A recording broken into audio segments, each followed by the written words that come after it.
Pour une fois, c'est pas possible, encore un mort. Et c'est une jeune en plus. C'est la dernière ligne droite pour les élèves inscrits aux ateliers théâtre de la Maison de l'Enfance de Romba.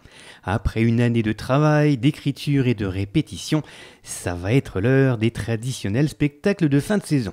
De l'éveil au lycée, ils sont donc 50 à répéter en ce moment dans la chaleur de la Maison de l'Enfance. Sachant que tu fais un loup? Non, tu fais pas un loup. Bah, tu seras Encadré par Nadège, nous avons notamment passé une séance avec ces jeunes du lycée.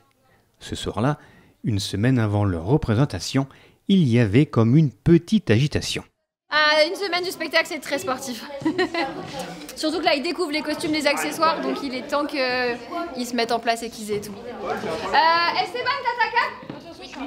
Pour ces lycéens et lycéennes, c'était l'heure du filage, ce moment où l'on répète la pièce en conditions réelles. Dernier réglage pour ces jeunes qui pratiquent le théâtre depuis un an ou plusieurs années, comme certains pratiquent le vélo ou la guitare, avec toujours ce souci de s'amuser et de créer. Et voilà ce que nous avions dit, c'est réalisé, la prophétie s'est réalisée, mesdames, messieurs. Voilà, les loups, ils nous tuent, ils nous mangent, ils nous volent. Notre parti l'avait dit. Nous l'avions tous dit, mais personne ne nous croyait à l'époque. C'est très amusant, ça permet de s'amuser, de se libérer un peu de certaines choses qu'on se garde de côté. Et le fait de pouvoir vraiment incarner des personnages qui sont absolument pas moi. Là par exemple, je joue une petite fille, bon voilà, je ne suis pas une petite fille. C'est vraiment le fait de pouvoir me projeter dans la peau d'un personnage qui m'intéresse et qui me fascine. Comme par exemple pour les acteurs qui vont être capables vraiment de jouer une palette d'émotions absolument phénoménale alors qu'ils ne ressentent absolument pas et qui vont quand même être capables de s'imaginer être un personnage qu'ils ne sont pas. C'est pas que ça m'aide, mais ça me permet de me détendre. C'est vraiment une activité que j'adore. Ce qui me motive dans le théâtre, c'est vraiment la création déjà des spectacles, qui je trouve est vraiment très intéressante à voir et à faire.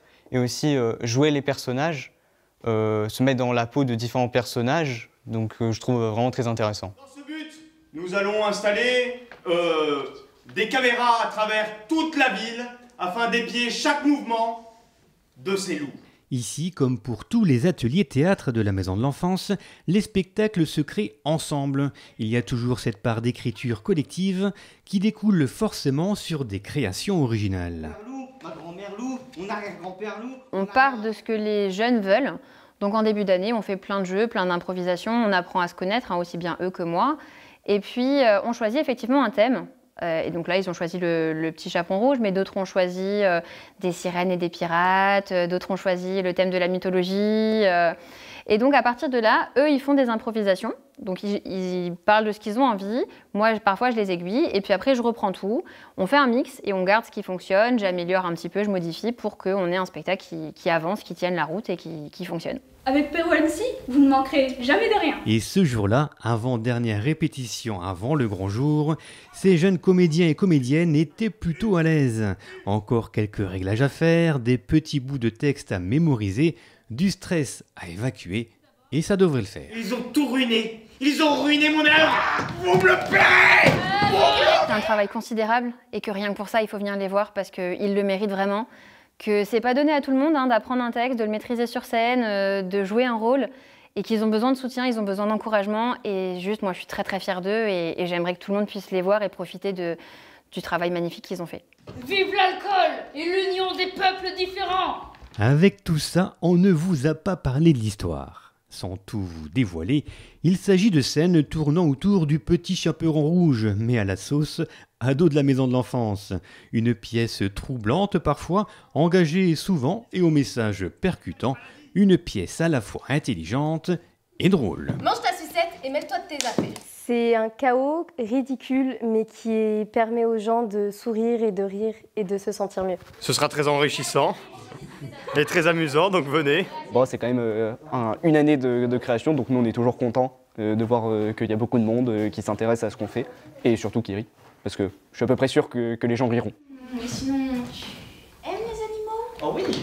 Oh, et si tu viens chez moi, j'ai plein de petits chiots dans ma maison. Bah non, je peux pas, je dois aller voir ma grand-mère, je dois lui apporter tout ça. Ces jeunes seront donc sur la scène de la Maison de l'Enfance le mardi 1er juillet à 20 h. D'autres spectacles seront programmés le reste de la semaine. Et si ça vous tente d'essayer ou d'inscrire vos enfants, n'hésitez pas, ces ateliers théâtre reprendront du service à la rentrée de septembre. Pour les petits qui commencent à 5 ans jusqu'aux adultes, puisqu'il y a un groupe adulte dirigé par quelqu'un d'autre. Donc vraiment pour toutes les personnes qui ont envie de s'amuser, de partager, d'avoir une expérience en groupe, de prendre confiance. Oui, bien sûr, on vient souvent au théâtre pour ça, mais ça ne fait pas que ça, le théâtre. C'est juste un moment unique, c'est un moment de partage et souvent à la fin, c'est des étoiles dans les yeux et ça n'a pas de prix en fait. On resalue tous ensemble et on profite des applaudissements et du fait qu'on a fait un beau spectacle et que les gens sont contents.